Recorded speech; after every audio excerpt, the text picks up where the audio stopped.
was staying with my cousin Gary, who had a place on the Lower East Side, and he just happened to know that I was playing pinball at the Horseshoe Bar. He came to get me. He said, "You got to come to this party. There are all these cool people, you know." So I went. That night I met David Andrew Bennett, Dab, rest his soul. It was like a New York story. Where like I went home with him that night, and I stayed for 5 years.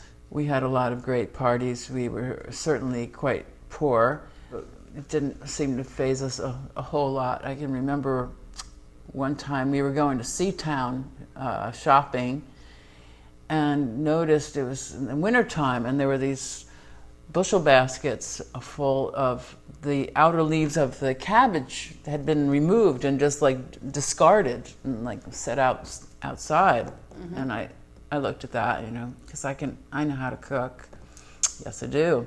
I took all that cabbage home and I, you know, washed it all, and I made like this enormous pot of cabbage soup and invited all of our friends over. We lived in a very spontaneous fashion. One winter, we had a couple jobs that we thought, okay, well, we just have to make it to this next job. We're going to be okay. And then the phone rang, and there was a cancellation. The job was getting canceled. So everything was getting turned off, you know.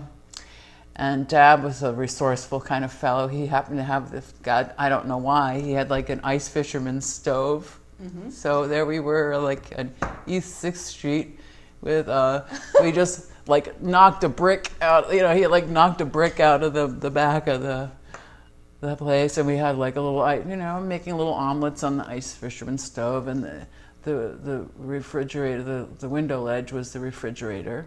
He figured out how to steal a little electricity from some light fixture in the hall or something, and we would like watch The Honeymooners on black and white TV at night, you know.